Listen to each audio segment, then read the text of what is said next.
I know President Biden thinks that Santa can solve his problems, but our supply chain is such a mess, not even Santa Claus, with all of his Christmas magic, can fix it. There are nearly 100 ships waiting to dock in California ports. About 40 of them are a few miles off the coast, while more than 50 are holding back further in the Pacific. It looks to me like the Biden administration didn't like the visual. I recently received a letter from my grandmother in New Smyrna Beach, Florida. She's retired now, but was a small business owner who has spent her life working hard to support her kids and grandkids. I have the letter with me. In her letter, she writes,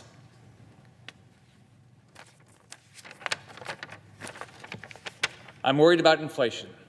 I see prices of fuel, groceries, and staples going through the roof. I see the American standard of life declining. It's getting harder and harder for families to make ends meet, buy a home, afford medical care, and higher education for their children."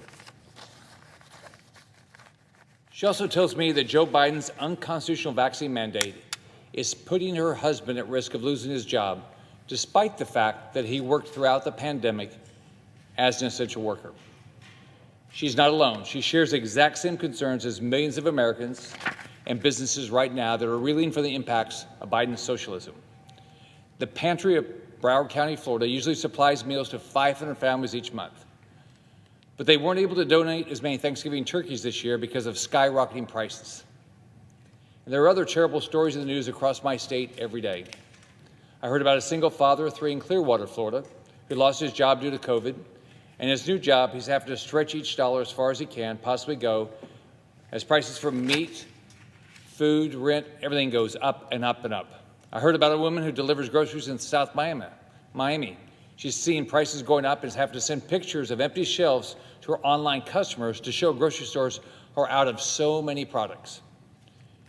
She can hardly ever find any juice boxes for her own children. These are the stories of real Floridians, and I could keep going because Florida families and families all across our great country are struggling as Biden's inflation and supply chain crisis rages on.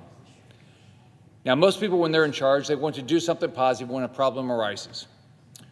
When the families are struggling, leaders should want to solve a problem. What's shocking is that even as ships wait in docks, in ports, wait to dock in ports, and families are forced to count their pennies and sometimes even go without certain products, the Biden administration is doing absolutely nothing. Secretary Raimondo and Secretary Buttigieg would rather play TV commentator than actually travel to California and solve some of these problems facing our distributors. Instead of coming to the Senate Commerce Committee to testify about what actions they're actually taking, they'd rather stay silent. If they want to show up and do the job they sign up for, I heard there's an opening at CNN.